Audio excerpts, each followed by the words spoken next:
नमस्कार, रण क्षेत्र देख रहे हैं आप। आपके साथ में लावनी विनीत हूँ। मोदी 3.0 सरकार जल्द ही अपने आकार, स्वरूप, रंग रूप के साथ आपके सामने होगी, क्योंकि कल का दिन बहुत विशेष है। विशेष इस लिहाज से क्योंकि कल प्रधानमंत्री के रूप में तीसरी बार नरेंद्र दामोदर दास मोदी शपथ लेने वाले हैं।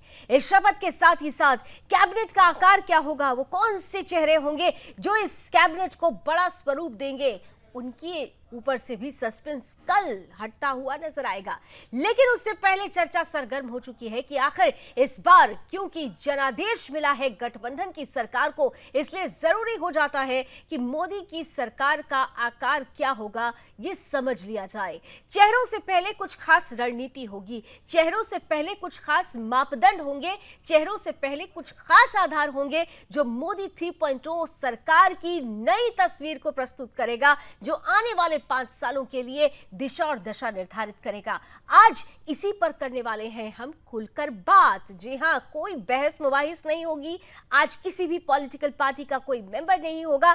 आज हमारे साथ देश के जाने माने पॉलिटिकल एक्सपर्ट्स होंगे और हम उनसे समझने का प्रयास करेंगे कि आखिर इस बार क्योंकि गठबंधन की सरकार है, एनडीए की सरकार बन रही है, प्रधानमंत्री के रूप में भले ही नरेंद्र मोदी तीसरी बार शपथ लेने वाले हैं, लेकिन महत्वपूर्ण हो जाएगा कि जिस टीम के साथ उनको आगे बढ़ना है, जिस टीम के साथ आगे बढ़ते हुए सुनहरे भविष्य की दिशा और दशा निर्धारित करनी है, उसका स्वरूप और उसका आधार क्या होगा, वो कौन सी रणनीति होगी जो मोदी 3.0 सरकार की सबसे बड़ी उपलब्धि बनेगी। इस पर करेंगे आज खुलकर बात। मेरे साथ कुछ ही देर में जुड़ेंगे कुछ खास अतिथि, कराऊंगे उनसे आपका परिचय, लेकिन सबसे पहले समझ लीजिए आज की टीजर रिपोर्ट जो बता रही है मोदी 3.0 सरकार की वो कहानी जिसका उपसंहार उसका स्वरूप बताएगा, जिसे आप ना चाहते हुए भी शांति से एनडीए को सरकार बनते हुए और नरेंद्र मोदी को एक बार फिर से प्रधानमंत्री बनते हुए देखना पड़ेगा। लेकिन यहाँ बात विपक्ष के इस दुख की नहीं है, यहाँ बात एनडीए की उस नई रणनीति की है जिसका ध्यान उसे अपनी सरकार में रखना होगा। जहाँ इस बार एनडीए का ध्यान महाराष्ट्र और उत्तर प्रदेश का दिल जीतने की ओर होगा, जहाँ सरकार मजबूरी और समझौतों का संदेश नहीं देने वाली और भ्रष्टाचार के आरोपियों को गंभीरता से भी लेगी। वहीं एनडीए की इस नई रणनीति के अनुसार राज्यसभा के मंत्रियों की संख्या इस बार कम हो सकती है और सरकार गुटबाजी करने वाले नेताओं से ज्यादा अपने कार्यकर्ताओं को महत्व देगी। वहीं इस बार एनडीए के मंत्रिमंडल में मोदी 3.0 के तहत मोदी सरकार का नया तेवर दिख सकता है। आप किसी भी बालक को पूछो कि भाई लोकसभा के चुनाव के पहले सरकार किसकी थी, तो कहेगा एनडीए। 24 के नतीजों के बाद सरकार किसकी बनी, एनडीए। फिर हारे कहां से भाई? पहले भी एनडीए थी, आज भी एनडीए और कल भी एनडीए है। जहां इस बार केवल जाति के आधार पर मंत्री नहीं चुने जाएंगे, मंत्रियों को चुनते समय बीते लोकसभा चुनाव का प्रदर्शन भी देखा जाएगा। साथ ही मंत्रियों के पिछले पोर्टफोलियो के प्रदर्शन को भी देखा जा सकता है, जहां पिछले 5 सालों के रिपोर्ट कार्ड की भी जांच की जा सकती है। और नए फ्लेवर वाले एनडीए की इस नई सरकार में वही मंत्री रिपीट होंगे जिनके मंत्रालय का प्रदर्शन पिछले कार्यकाल से अच्छा रहा होगा। कल पुराने संसद में हुई एनडीए संसदीय दल की बैठक और उस बैठक में दिखे एनडीए के नए तेवर के बाद से ही मोदी 3.0 की सरकार ने अपने मंत्रिमंडल के आकार को लेकर देश की दिलचस्पी तीव्र कर दी है। ऐसे में सवाल ये है कि आखिर कैसा होगा मोदी 3.0 के इस नए मंत्रिमंडल का आकार, जहां इस बार ये देखना भी दिलचस्प होगा कि आखिर एनडीए किस आधार पर मंत्रिमंडल में मंत्रियों को मौका देती है। Bureau report, Sudarshan.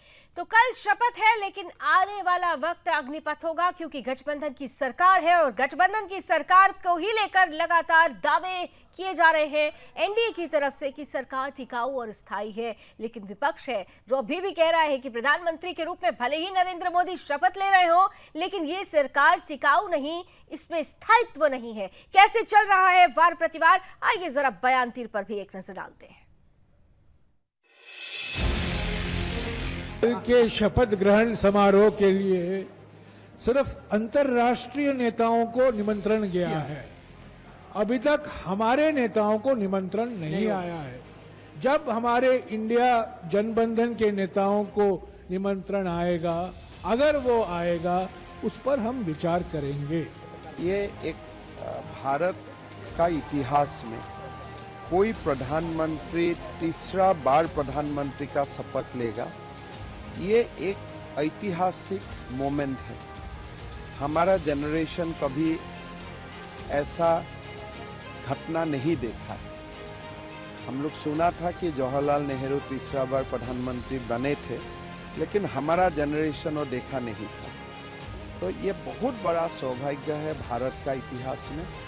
मेरा लगता है कि मोदी जी का नेतृत्व में एक स्वर्णिम भारत का और हम लोग अग्रसर होने जा रहा है।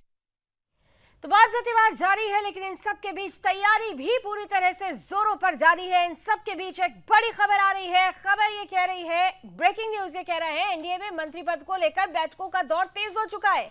एनडीए में खास तौर पर राष्ट्रीय अध्यक्ष जेपी नड्डा और अमित शाह ने पीएम मोदी से इस बाबत मुलाकात भी कर ली है। एनडीए में मंत्री पद को लेकर बैठकों का दौर जारी है, क्योंकि इस बार खास तौर पर सहयोगियों को भी संतुष्ट करना है और एक ऐसी मजबूत कैबिनेट बनानी है जो न केवल 5 सालों की दिशा और दशा के लिए काम करेगी, बल्कि 2047 का जो मोदी का विजन है उसके लिए भी एक रोड मैप तैयार करती हुई नजर आएगी। और इसलिए जरूरी है सामंजस्य हो, कंपैटिबिलिटी हो, सहयोगी दलों के बीच में सहयोग नजर आए, संतुष्टता नजर आए। इन सब को देखते हुए बैठकों का दौर जारी है। नड्डा जी के घर पर इस वक्त बड़ी बैठक चल रही है और वहीं से ही ग्राउंड जीरो से ही हमारे साथ मेरे सहयोगी भारतीय जनता पार्टी लगातार कवर कर रहे हैं, सौरभ तिवारी हमारे साथ जुड़ रहे हैं। सौरभ, बड़ी महत्वपूर्ण ये बैठक है। शपथ से पहले कल रविवार का दिन है, सुपर संडे इसे कहा जा रहा है, क्योंकि कल शपथ का दिन है। प्रधानमंत्री के रूप में तो नरेंद्र मोदी शपथ लेंगे, ये तय हो गया है, इसमें कहीं से कोई इफ एंड बट्स नहीं है। लेकिन कैबिनेट का आकार क्या होगा, कौन कौन से चेहरे शामिल हो सकते हैं, सहयोगों को किस तरीके से संतुष्ट किया जाएगा, इसे लेकर बैठकों का दौर चल रहा है। क्या निकल कर आ रहा है इस मंथन से, जानकारी क्या है आपके पास? जी देखिए, जो जानकारी यही है कि जो बैठकों का दौर है वही जारी है। और आपको पता है कि प्रधानमंत्री नरेंद्र मोदी के साथ जो बीजेपी के राष्ट्रीय अध्यक्ष हैं जगत प्रकाश नड्डा, देश के जो गृह मंत्री हैं अमित शाह, उनकी जो मुलाकात हुई है, बीएल संतोष उस बैठक में थे। जाहिर सी बात है कि कहा यह जा रहा है कि 5 सांसदों पर एक मंत्री पद रहेगा। अगर ऐसी बात है तो नीतीश कुमार को 2 कैबिनेट मंत्री और 1 राज्य मंत्री, और चंद्रबाबू नायडू की पार्टी के पास आप 16 सांसद हैं, चिराग पासवान के पास 5 सांसद हैं। हमारे साथ बीजेपी के प्रवक्ता हैं खेमचंद जी हैं। खेमचंद जी, स्वागत है आपका सुदर्शन में। तो खेमचंद जी, कैसे देखते हैं आप इसको? देखिए, पूरे देश में खुशी की लहर है और मंत्रालय का बंटवारा कोई इशू नहीं। आदरणीय प्राइम मिनिस्टर का विशेष विचार सभी मानते हैं, कहते हैं, पूरा मैंडेट आदरणीय प्राइम मिनिस्टर मोदी जी को दिया हुआ है।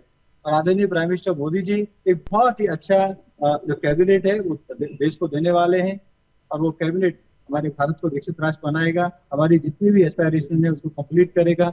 और जैसा आदरणीय prime minister Modi ji road map रखा कि सुशासन और विकास, यही हमारे लक्ष्य हैं, और सुशासन और विकास पे काम करने वाले अच्छे लोगों को आदरणीय prime minister Modi ji NDA के सभी पार्टनर से जुड़ेंगे। अच्छा खेमचंद जी, एक सवाल ये भी है कि प्रधानमंत्री का जिक्र कर रहे हैं तो नरेंद्र मोदी सस्पेंस मैन कहे जाते हैं, सस्पेंस से ही तो पर्दा नहीं उठ पा रहा है। कैबिनेट के आकार में क्या जो सहयोगी हैं उनको भी दिया जाएगा, रास्ता उनके लिए भी साफ है, उनको भी स्थान दिया जाएगा? देखिए, मैं एक सवाल और मैं ऐड कर दूं उसमें कि अभी जो नीतीश कुमार की पार्टी जेडीयू तरफ से जो बयान आया है कि इंडी गठबंधन ने उनको पीएम पद के लिए ऑफर किया था, तो क्या आपके ऊपर दबाव बना रहे हैं कि सच में इंडी गठबंधन ने उनको पीएम के लिए ऑफर किया था? कैसे देखते हैं इनके बयान को आप लोग? उन्होंने ये भी कहा था कि पहले तो कन्वेंशन नहीं बनाया, पीएम का ऑफर दे रहे हैं, तो ये तो एक तरीके से इंडी गठबंधन पे नेगेटिव कटाक्ष है।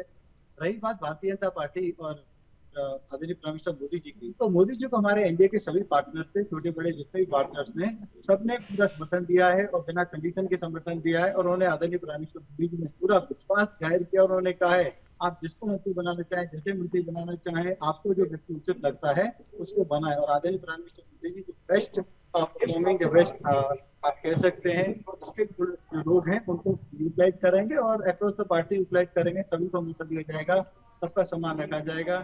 और देंगे किसको देंगे ये तो ठीक है। स्पष्ट रूप से खेमचंद जी भी ये कह रहे हैं कि प्रधानमंत्री का विजन इसमें दिखाई देगा। जो भी कैबिनेट होगी वो बहुत मजबूत कैबिनेट होगी, लेकिन कैबिनेट के चेहरे कौन होंगे इन पर चर्चा हो रही है। लेकिन उस चेहरों से पहले जरूरी हो जाता है कि खास तौर पर जब नरेंद्र मोदी अपनी सरकार बना रहे हैं तो वो कुछ रणनीतियों के तहत आगे बढ़ने वाले हैं। वो कौन सी ऐसी खास रणनीति होगी, मंत्रिमंडल में शामिल होने के वो कौन से ऐसे मापदंड होंगे जिनके आधार पर मंत्रियों का चयन होगा, जिनके आधार पर कैबिनेट का स्वरूप बनेगा, आज इसी पर करने वाले हैं हम बात। सबसे पहले देखिए, हम बात करते हैं कि किस तरीके से मंत्री बनने के क्या मापदंड है, वो खास पॉइंट्स जिस पर इस वक्त मंथन चल रहा है कि क्या केवल जाति के आधार पर नहीं बनने वाले हैं मंत्री। इस बार इस बात का खास ध्यान रखा जाएगा क्योंकि इस चुनाव में भी देखा गया है कि जातिगत दृष्टिकोण से ऊपर उठकर लोगों ने वोट किया है और ऐसे में इस बात का भारतीय जनता पार्टी पूरा ख्याल रखेगी कि केवल जाति के आधार पर मंत्री नहीं चुने जाए।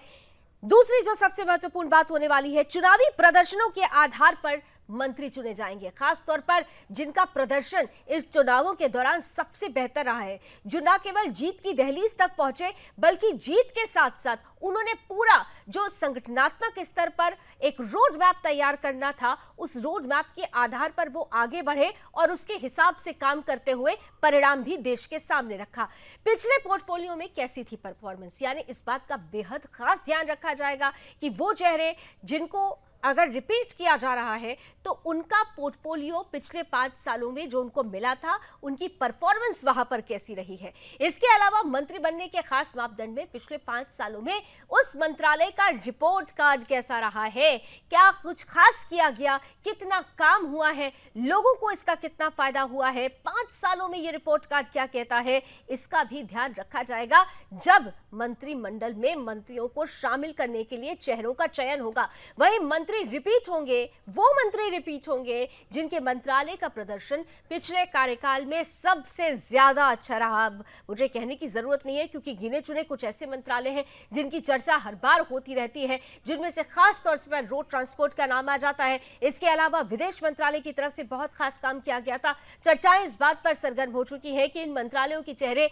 वही हो सकते हैं, रिपीट किए जा सकते हैं। हालांकि इन सब के बीच में क्योंकि मंत्री बनने के जो मापदंड है वो हमने आपके सामने रखा है। हमारे साथ इस वक्त 2 खास मेहमान जुड़ चुके हैं, स्क्रीन पर प्लीज लेकर आइए। हमारे साथ पॉलिटिकल एक्सपर्ट रमेश ठाकुर जी जुड़ चुके हैं और साथ ही साथ हमारे साथ राजनीतिक विश्लेषक सुरेश स्वामी जी भी हैं और good to see you sir, हमारे साथ मुकेश कुमार जी भी जुड़ चुके हैं, रेजिडेंट एडिटर है सुदर्शन न्यूज के। सर, सैटरडे आपके लिए नहीं है, अभी तो हम लोगों को लगता है अभी बहुत काम करना है और खास तौर पर मैं मुकेश जी आपके साथ शुरुआत करती हूँ और फिर रमेश जी और सुरेश जी के पास जाती हूँ। मुकेश जी, हमने आज जब हम चर्चा कर रहे थे कि आज हम 6 बजे में खास तौर से मंत्रिमंडल पर जिक्र करें, चेहरों का जिक्र हर जगह हो रहा है, लेकिन चेहरों से पहले मोदी सरकार जानी जाती है अपनी स्ट्रैटेजी के लिए और कहा जा रहा है कि इस बार मंत्रियों को चुनने के कुछ खास मापदंड रखे जाएंगे, जिन मापदंडों का मैंने अभी भी जिक्र भी किया अपने दर्शकों के सामने। आपको लगता है कि इन मापदंडों के अलावा भी क्या कोई मापदंड होगा जिसके आधार पर नई कैबिनेट नजर आएगी इस बार देश को? मापदंड तय किए गए हैं, जो परफॉर्मेंस है, जो जातिवाद को नहीं देखा जाएगा, लेकिन ये जो जितने भी मापदंड तय किए गए हैं, ये बीजेपी अपने कोटे के मंत्रियों का नाम जब तय करेगी तो उसमें ये मापदंड लगाएगी। लेकिन चूंकि ये एनडीए की सरकार है तो एनडीए की सरकार में आपको अपने घटक दलों का भी ध्यान रखना होगा और घटक दल अपने तरफ से किसका नाम आगे करते हैं, इस पे शायद बीजेपी का कोई वश ना चले। यही गठबंधन की खूबसूरती है क्योंकि गठबंधन में आप टीडीपी को अगर मान लीजिए 3 सीटें मिल रही हैं और 3 कैबिनेट और 1 राज्य मंत्री का मिल रहा है तो वो अपने तरफ से किसका नाम प्रपोज करते हैं वो उनका अपना फार्मूला होगा क्योंकि वो उनको स्टेट की राजनीति करनी है। स्टेट की राजनीति में वो कास्ट का भी ध्यान रखेंगे, विनेबिलिटी का भी ध्यान रखेंगे और परफॉर्मेंस का भी ध्यान रखेंगे और संबंध खराब ना हो बीजेपी से इसका भी ध्यान रखेंगे। तो ये उनका फार्मूला होगा। मुझे लगता है कि ये जो क्राइटेरिया सेट किया है बीजेपी ने, ये अपने मंत्रियों को जो रिपीट करेंगे उनके लिए ये फार्मूला है जो इनके चूंकि अभी की सरकार के इनके मंत्रिमंडल में बीजेपी की मंत्री की संख्या ज्यादा थी जो निश्चित तौर पे इस बार कम होगी क्योंकि इस बार आपको एलाइज को जो है ज्यादा जगह देनी पड़ेगी। तो उस आधार पे जो है आप अपना परफॉर्मेंस फिक्स कर सकते हैं, अपना क्राइटेरिया फिक्स कर सकते हैं। लेकिन जेडीयू अपने तरफ से किसको रखती है, टीडीपी किसको रखती है और जो दूसरे छोटे छोटे दल है उनको कैसे रखती है। अब मान लीजिए जीतन राम मांझी की अगर बात करें वो सीट मांगा, अनुप्रिया पटेल सीट मांग रही, वो अकेला अपनी तरफ से दावेदार है। अगर उनको सीट दी जाती है फार्मूले की तहत, हालांकि 5-1 का जो फार्मूला रखा है इस फार्मूले पे इन लोगों को सीट नहीं मिलनी चाहिए, लेकिन बीजेपी जो है बड़े दिल वाली पार्टी है और अपने छोटे से छोटे एलाइज का भी ध्यान रखती है, तो उनको हो सकता है राज्य मंत्री का दर्जा मिल जाए या कैबिनेट मंत्री किसी को मिल जाए, तो वो एकमात्र वैसी जिस पार्टी में केवल अकेली सांसद है तो वो कोई क्राइटेरिया हो चाहे नहीं, वो तो अपने क्राइटेरिया पे आएगी। इसलिए जो क्राइटेरिया फिक्स किया गया है वो बीजेपी ने अपने कोटे से जो मंत्री बनाएगी उसके लिए क्राइटेरिया है। एलाइज के साथ क्राइटेरिया जो है ठीक है, मतलब आप ये कह रहे हैं कि ये जो मापदंड है वो मापदंड भारतीय जनता पार्टी अपने चेहरों के लिए, अपने मिनिस्टर्स के लिए सोच सकती है, अपनी जो सांसद जीत के आए हैं जो बीजेपी के हैं उनके लिए सोचा जा सकता है, लेकिन अलायंस के लिए नहीं। लेकिन रमेश ठाकुर जी देखिए, इसमें से कुछ चीजें जो हैं वो इसका जरूर ध्यान रखा जाएगा। मुझे लगता है जैसे कि पिछले 5 सालों का क्या रिकॉर्ड रहा है, वो भले ही अलायंस अगर हो रहा है यहाँ पर, तो भी उन चेहरों का कामकाज करने का तरीका, उनकी जनता तक पहुंच, उनका क्या पोर्टफोलियो रहा है, इसके साथ ही साथ उनका इतिहास क्या रहा है रिपोर्ट कार्ड के लिहाज से, इसे तो कम से कम ध्यान में रखा जाएगा। और मुझे लगता है सहयोगी पार्टियां भी नाम देते समय इन बातों का ध्यान तो जरूर रखेंगी। रमेश जी देखो लावनी जी, जब गठबंधन की सरकार बनती है ना, ये सारी चीजें ज्यादा मायने नहीं रखती हैं।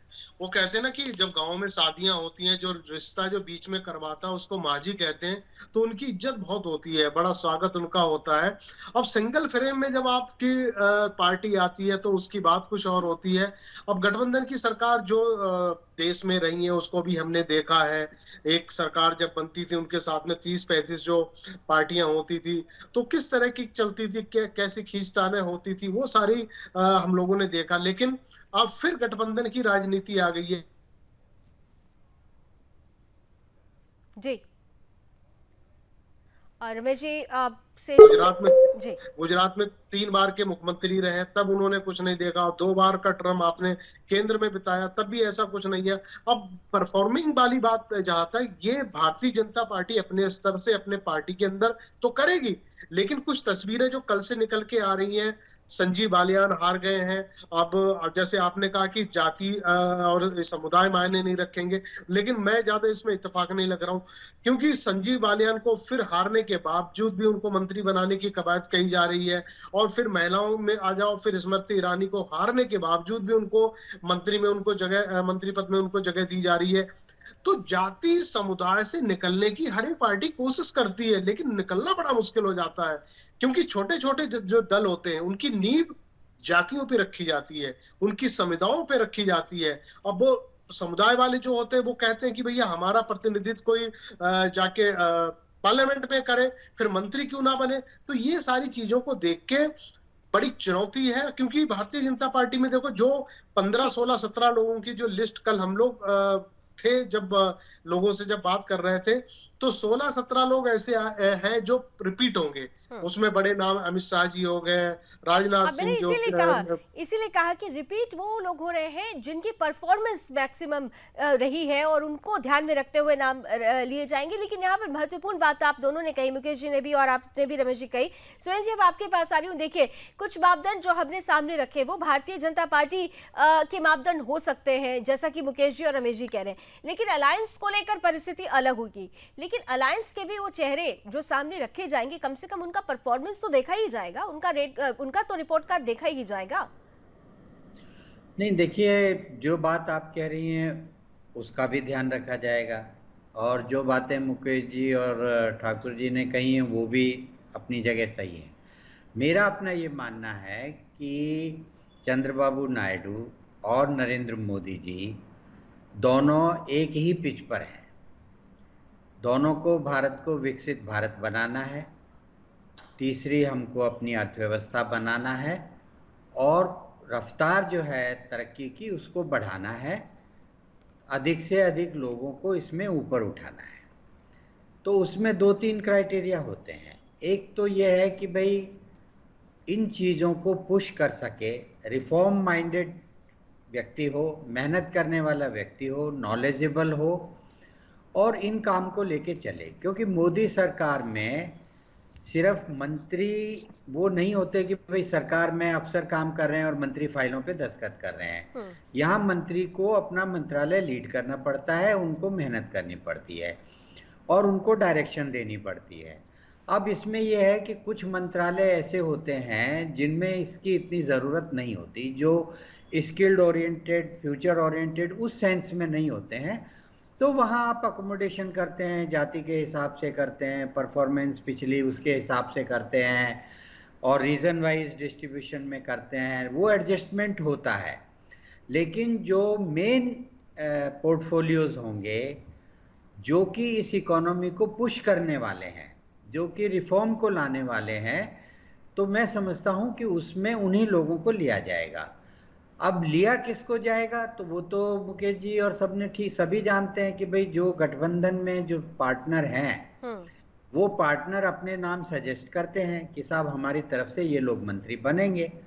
अब उनसे बैठ के बात होगी कि भाई आपके मंत्री किन मंत्रालयों में ये कैपेसिटी रखते हैं, तो उनको वो कैपेसिटी के हिसाब से मंत्रालय अलॉट किए जाएंगे। लेकिन ऐसा नहीं होगा कि भाई मैंने ये पोर्टफोलियो मांगा है तो मुझे मिलेगा, चाहे मेरे मंत्री इसमें काम कर सकता है या नहीं कर सकता है। मैं नहीं समझता कि उस तरह की कोई जिद भी करेगा और इस तरह का कोई मंत्रिमंडल बनने वाला है, वरना कोई नहीं करेगा और ऐसा कोई मंत्रिमंडल बनने वाला नहीं है। लेकिन मुकेश जी देखिए कि मंत्रिमंडल अभी बना भी नहीं है। मुकेश जी मैं आपके पास आ रही हूँ, मंत्रिमंडल अभी बना भी नहीं है, शपथ का कार्यक्रम भी कल होना है। इसके बाद ही कहा जा रहा है कि 10 बजे के बाद से ही फोन कॉल आने शुरू होंगे, तब जाके क्लियर होगा आखिर वो कौन से चेहरे होंगे। अभी तो सिर्फ स्पेकुलेशंस पर ही बातें हो रही है।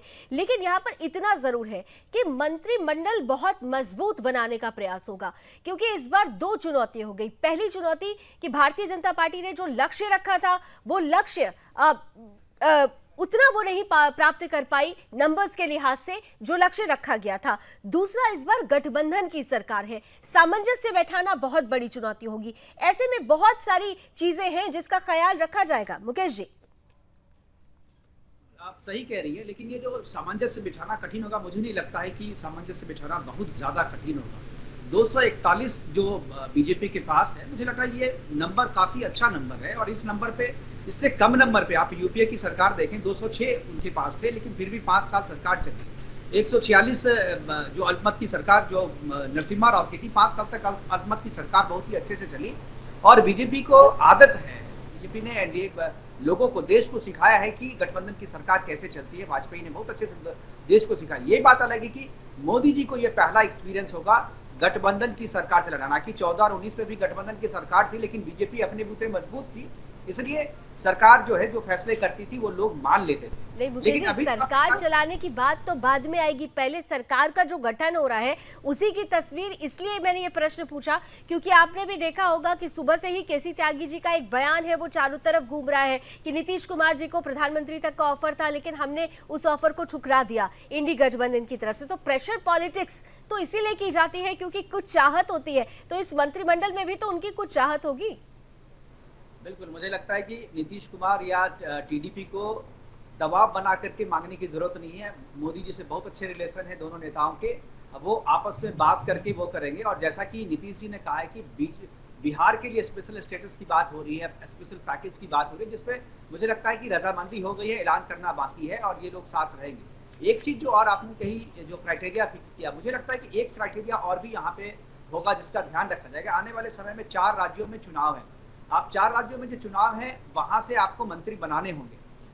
उस चीजों को आप नजरअंदाज नहीं कर सकते। वहां पर जो जातीय समीकरण होगा उस समीकरण को नजरअंदाज नहीं कर सकते। दिल्ली से कोई भी मंत्री अभी जो है जो जीत के हैं, कोई भी मंत्रालय उनको कभी नहीं, इसलिए परफॉर्मेंस वाला क्राइटेरिया उन पर सेट नहीं होता। तो इन 7 में से किसी को भी आपको मंत्री पद जो है देना होगा। इसके अलावा जो चुनाव आपके होने हैं उन राज्यों में आपको जी महाराष्ट्र में आपके होने हैं, आपको झारखंड में चुनाव होने हैं, हरियाणा में चुनाव होने हैं। तो इन जगहों पर आपको जो है चुन करके जो लोग आए हैं उनको आपको अपने कैबिनेट में जगह देनी होगी। और एक बात जो सबसे आश्चर्य जो मुझे पता चला है अपने सोर्सों की, अन्नामलाई जो तमिलनाडु के हैं, जीत के नहीं आए लेकिन उनको मंत्रिमंडल में जगह मिल सकती है। बिल्कुल, बड़ी महत्वपूर्ण बात आपने कही थी कि दक्षिण द्वार। रमेश जी, जो बात मुकेश जी कह रहे थे, महत्वपूर्ण यह है कि दक्षिण का द्वार तो कम से कम खुल गया है और दक्षिण में खासतौर पर भारतीय जनता पार्टी ने जो तैयारी की थी, उन तैयारियों को बल देने के लिए वहां का जो संगठन था बीजेपी का, वो बहुत मजबूती के साथ उभरा। अन्नामलाई का वो जिक्र कर रहे थे, भले ही अन्नामलाई अब वो तस्वीर नहीं दे पाए जिसकी अपेक्षा की जा रही थी बीजेपी की तरफ से, लेकिन हाँ, उनकी काम को लेकर, उनके काम के तरीके को, उनकी परफॉर्मेंस को लेकर बड़ी चर्चा हुई है और वो चर्चा अब भी होती है। तो उसका रिवॉर्ड तो मेरे ख्याल से उनको दिया जाएगा। रमेश जी, जी बिल्कुल सही कह रहे थे, मैं उन्हीं पे आना चाह रहा था। देखो, साउथ का जो संगठन है वो अन्नामलाई ने बड़ी मेहनत करके खड़ा करा है, अपनी सरकारी नौकरी छोड़ के आए हैं और किस तरीके से उन्होंने कहा, और प्रधानमंत्री से लेके गृह मंत्री तक अपनी रैलियों में उनका नाम, उनका जिक्र करते चुके हैं, उनके काम में कर चुके हैं। देखो, कोई जिस जगह जो पार्टी नहीं होती, जनाधार नहीं होता, पहले वहां पे संगठन बनाया जाता है, ग्राउंड बनाया जाए, जमीन में पहले एक फसल बोई जाती है, वो धीरे धीरे बड़ी होती। मैं निश्चित तौर पे कह रहा हूँ, भारतीय जनता पार्टी अगले किसी भी चुनाव में, चाहे इकाई चुनाव हो, चाहे विधानसभा चुनाव हो, भारतीय जनता पार्टी बहुत अच्छा परफॉर्म करेगी और उस परफॉर्म की जो जगह है वो अन्नामलाई ने बना दी। तो इस लिहाज से उनको मंत्रिमंडल में लाना, राज्यसभा कहीं पे देना तो बनता है। और दूसरी बात मैं बता रहा हूँ, मुकेश जी ने अभी बात छेड़ी थी, मैं उसको पूरा कर रहा हूँ। जिस तरीके से हरियाणा का चुनाव होगा, महाराष्ट्र का चुनाव होगा, 3-4 राज्यों के जो चुनाव होंगे, अभी लावनी जी ने आपने कहा कि ये जाति समुदाय से साथ हटके इस बार कैबिनेट बने, मैं बिल्कुल इत्तेफाक नहीं कर रहा हूँ। इस बार जो कैबिनेट बनेगी वो जाति, समुदाय और जहां जहां चुनाव हो रहे हैं, इन सबको ध्यान में रख के ही बनेगी। क्योंकि मैं कल लल्लन सिंह से मेरी बात हो रही थी, जब प्रोग्राम जब खत्म हुआ तो लल्लन सिंह से मेरी लगभग 10 मिनट बात हुई थी। तो मैंने कहा, आपका क्या रहेगा विजन, आपकी स्ट्रेटेजी क्या रहेगी? उन्होंने साफ कहा कि हमारा सबसे पहली चॉइस हमारा रेल मंत्रालय रहेगा और रेल मंत्रालय के साथ साथ में हम कोशिश करेंगे सरकार से इसको सेपरेट करा जाए, क्योंकि रेल मंत्रालय हमें अनुभव रहा, लेकिन अनुभव रहा है, ललन सिंह जरूर कह रहे हैं, लेकिन यहाँ पर हमें ये नहीं भूलना चाहिए कि रामविलास जी के पुत्र भी यहीं पर हैं और वो पांचों की पांचों सीटें 100% स्ट्राइक रेट है उनका, 5 सीटों पर उनकी जीत होती है, 5 पर लड़ते हैं चिराग पासवान की पार्टी, लोक जनशक्ति पार्टी रामविलास। और रामविलास भी आप देखिए तो रामविलास पासवान भी रेल मंत्री रह चुके हैं, चाहत तो वहां से भी उभर कर सामने आ रही है। आज ही अगर आप लोगों ने सुना हो तो उनके जो सांसद चुने गए हैं 32 वर्ष के हैं केवल Rajeshwar Verma, if I am not wrong, नाम अगर मैं गलत नहीं ले रही हूं, तो उनकी तरफ से कहा गया कि रेल मंत्रालय की जिम्मेदारी तो चिराग को देनी चाहिए, क्योंकि चिराग ये जानते हैं कि किस तरीके से काम किया जाता है इस मंत्रालय में, उन्होंने अपने पिताजी को देखा हुआ है काम करते हुए। खैर, हमारे साथ सुनें स्वामी जी, जो बात मुकेश जी और रमेश जी कह रहे हैं, आप उससे पूरा इत्तेफाक रख रहे हैं? वाकई जातियों को नहीं छोड़ा जाएगा, उन राज्यों को नहीं छोड़ा जाएगा जहां पर चुनाव होने हैं? नहीं, बिल्कुल मैं इत्तेफाक रखता हूं। मेरा सिर्फ कहना ये था कि कैबिनेट में पिछली में भी 80 मंत्री थे, आप बताइए कितने लोगों को उनके नाम याद है? तो ये जो जातीय एडजस्टमेंट होता है, क्षेत्रीय एडजस्टमेंट होता है, जहाँ पे चुनाव होने वाले हैं वो जो एडजस्टमेंट होते हैं वो तो किए ही जाएंगे, ये देश की राजनीति का हिस्सा है। मैं सिर्फ ये कह रहा था, लेकिन वो मंत्रिमंडल की डायरेक्शन या उसको डिफाइन नहीं करते। मैं ये कह रहा था कि अगर देश को प्रोग्रेस करनी है तो वहाँ कंप्रोमाइज नहीं होगा, उसमें चाहे वो टीडीपी के आए, चाहे जेडीएस से आए और चाहे भारतीय जनता पार्टी से आए, कहीं से भी आए, लेकिन उन मंत्रालयों में वही लोग होंगे जिनकी कैपेसिटी होगी, कैपेबिलिटी होगी, जो उनको पुश करेंगे, लीडर्स को आगे रिफॉर्म्स को वो लेके जा सकेंगे, वही मंत्री। वो 15 मंत्रालय होते हैं कुल मिलाकर जी, उससे ज्यादा होते नहीं। बाकी जो 70 मंत्रालय हैं, तो उस लिहाज से तो ये माना जाना चाहिए फिर कि जो चेहरे हमने मोदी सरकार 2.0 में देखे थे, उन्हीं चेहरों का रिपीटिशन होगा, क्योंकि उन चेहरों की बदौलत ही खास तौर पर हमने देखा कि मंत्रालय ने बहुत बेहतर परफॉर्मेंस देते हुए काम किया। नहीं, देखिए कंटिन्यूटी भी रखनी पड़ेगी ना। आप सडनली एक इस समय 8.2 की ग्रोथ रेट पे हम आ गए हैं, ये कोई मामूली अचीवमेंट नहीं है, और हम सडनली उस डायरेक्शन को बदलने के लिए नए मंत्री ले आए सिर्फ एडजस्टमेंट के लिए, तो उससे तो कोई फायदा नहीं होगा, वो तो ब्रेक लगेगा। बिल्कुल, और ऐसे में भी जब प्रधानमंत्री मोदी विजन की भी बात करते हैं तो वो 25 सालों की बात करते हैं, वो केवल 5 सालों की बात नहीं करते। इसलिए जरूरी होता है कि विजन को फुलफिल करने के लिए जो टीम है वो भी बेहद स्ट्रांग हो। मापदंड की तो हम बात करें, लेकिन खास तौर पर कुछ रणनीति भी है जो मोदी 3.0 की जब सरकार बनने वाली है, वो रणनीति क्या होगी? मैं आप तीनों के पास पुनः आऊंगी, लेकिन वो रणनीति जरा अपने दर्शकों को जल्दी से दिखाते हैं। खास तौर पर जरा ग्राफिक्स लेकर आइए। मोदी 3.0 की रणनीति क्या कहती है? रणनीति स्पष्ट रूप से इस बार ये कहा जा रहा है कि इस बात का ध्यान रखा जाएगा कि राज्यसभा से मंत्रियों की संख्या कम की जाएगी, ऐसी अभी संभावना व्यक्त की जा रही है। इसके अलावा यह भी कहा जा रहा है कि खास तौर पर महाराष्ट्र, जहां पर इस साल के अंत तक इलेक्शंस भी होने हैं, और उत्तर प्रदेश, भले ही उत्तर प्रदेश में बहुत अच्छा परफॉर्मेंस नहीं रहा, लेकिन उत्तर प्रदेश को नजरअंदाज नहीं करना है, इसलिए महाराष्ट्र और उत्तर प्रदेश का दिल जीतने का भी प्रयास होगा। इस रणनीति के तहत भी मंत्रिमंडल का गठन होगा।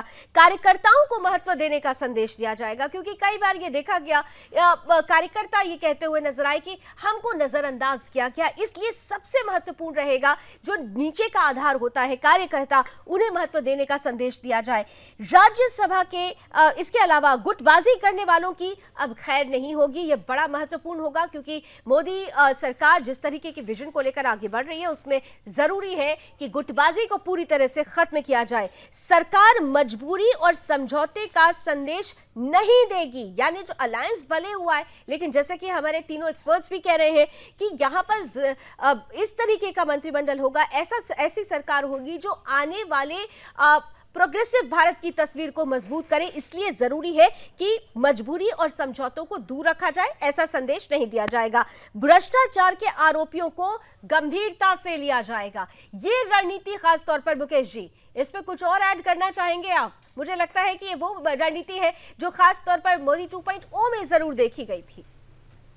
बिल्कुल, देखिए ये केवल बीजेपी या एनडीए की रणनीति नहीं, मुझे लगता है ये जिसकी भी सरकार बने उसकी ये रणनीति। मैं तो कहता हूँ कि इसको कानून बना करके इसको फिक्स किया जाना चाहिए कि भ्रष्टाचार के आरोपियों को मंत्रिमंडल में जगह नहीं दी जाएगी। लेकिन हमारा संविधान है और इसमें बहुत सारी चीजें हैं जो पेचीदगियां हैं। इसमें आप सीधे तौर पे जैसे कन्विक्टेड को तो आप चुनाव लड़वा नहीं सकते, ये कानून पहले से बना हुआ है। जो कन्विक्टेड है आप उनको, लेकिन जो सजा याफ्ता है उनके लिए क्राइटेरिया नहीं है। क्राइटेरिया तो है, लेकिन जो जिन पे आरोप लगा हुआ है उनका कोई क्राइटेरिया नहीं बना हुआ है। आप जैसे 3 आतंकी जो हैं वो जीत करके आए हैं, हो सकता है जो है वो संसद में के भीतर भी आए, अभी जेल में बंद है, लेकिन वो अभी कन्विक्ट नहीं हुए हैं। लेकिन हो सकता है साल में, 1 साल में, 2 साल में वो कन्विक्ट हो जाए। तो इन जो 2 साल 3 साल का पीरियड वो संसद के भीतर में बिताएंगे, उस पीरियड में वो क्या करेंगे उस बात की गारंटी कौन लेगा? इस बात का कोई फार्मूला हमारे पास नहीं है। इसलिए कानून में भी मेरे ख्याल से जी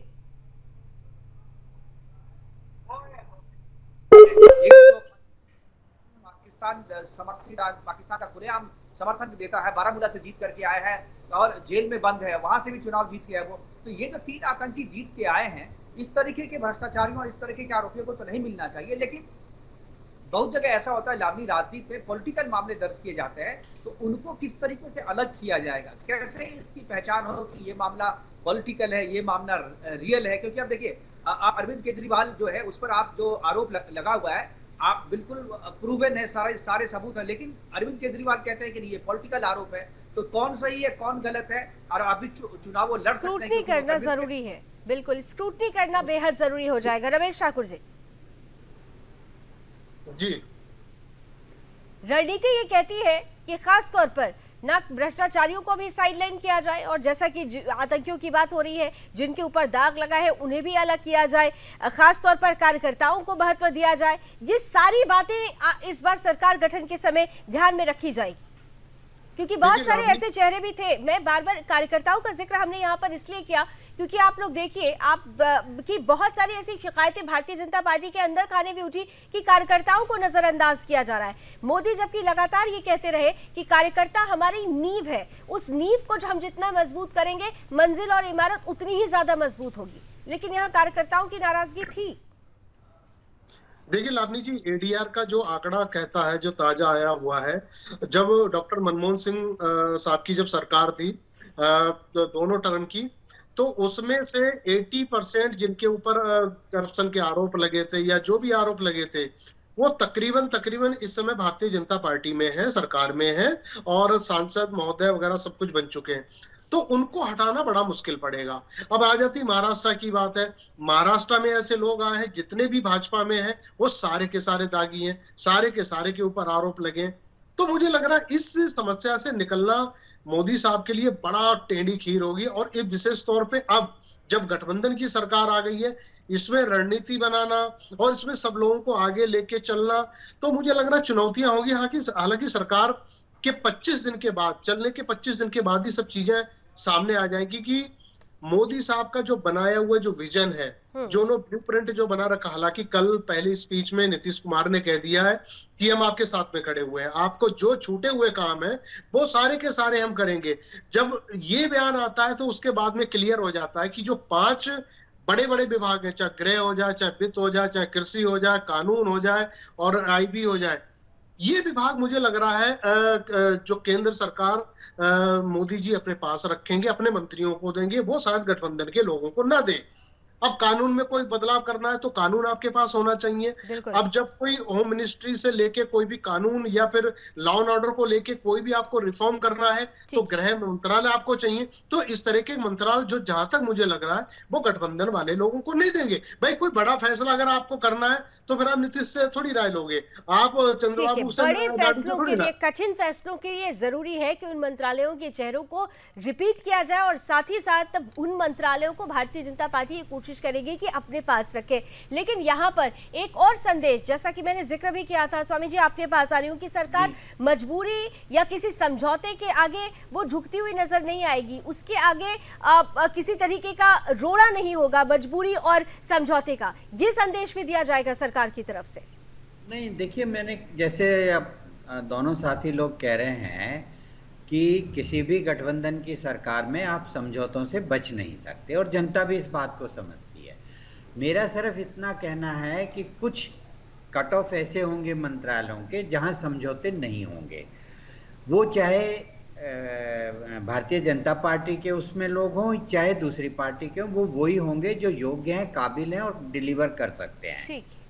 जहां तक आपने स्ट्रेटेजी कही कि कार्यकर्ताओं वाली बात कही, ये तो सभी कह रहे हैं, लेकिन ये मसला मंत्रिमंडल का नहीं है, ये मसला सरकार और जो संगठन है उसका है। ये तो बहुत सीधी सी बात है। अब लोग कहने लगे हैं कि भाई जैसे धर्म के लिए कहते हैं कि अगर आप धर्म की रक्षा नहीं करेंगे। ये पंक्ति इसलिए यहाँ पर खासतौर पर रणनीति के तहत जोड़ी गई क्योंकि स्वामी जी चेहरे जब चयन किए जा रहे हैं तो नेचुरल है कि केवल फर्स्ट कैबिनेट के साथ साथ देखिए स्वतंत्र प्रभार और राज्य मंत्री भी शपथ लेते हुए नजर आएंगे। उन चेहरों का परफॉर्मेंस भी देखा जाएगा कि उनकी कार्यकर्ताओं से उनके साथ कितना सामंजस्य है। सवाल ये उठता है उनके आए हैं उनका तो आप ये कैसे पता लगाएंगे कि जो चुन के आया है उसके संबंध है या नहीं है। आप जो रणनीति की बात कर रहे थे ना, मैं उसके कॉन्टेक्स्ट में कह रहा था कि उस पे तो इनको अब फोकस करना ही पड़ेगा, क्योंकि अगर ये सरकार अपने कार्यकर्ताओं की, ये पार्टी कोई भी पार्टी हो, अगर वो कार्यकर्ताओं के साथ नहीं खड़ी होगी तो कार्यकर्ता उसके साथ क्यों खड़े होंगे? बिल्कुल, नींव मजबूत होनी चाहिए और यही वजह है कि मोदी सरकार का जब गठन हो रहा है तो बहुत सारे ऐसे मुद्दे हैं, बहुत सारे ऐसे पॉइंट्स हैं जिन पर संजीदगी के साथ चर्चा हो रही है, मंथन हो रहा है, चिंतन हो रहा है। हमने भी आकलन किया। थैंक यू सो मच आप तीनों का हमारे साथ जुड़ने के लिए और हम उम्मीद करते हैं कि कल जब प्रधानमंत्री के रूप में तीसरी बार नरेंद्र मोदी शपथ लेते हुए नजर आएंगे तो उनके साथ उनकी वो सेना खड़ी होगी जो देश में आने वाली दिशा और दशा को केवल निर्धारित ही नहीं करेगी अगले 5 सालों के लिए, बल्कि 2047 तक की कहानी बड़े स्तर पर लिखती हुई नजर आएगी। अभी बस इतना ही। देश और दुनिया की तमाम खबरों के लिए आप जुड़े रहिए सुदर्शन न्यूज के साथ।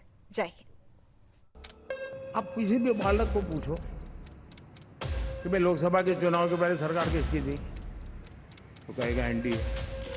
24 के नतीजों के बाद सरकार किसकी बनी? एनडीए।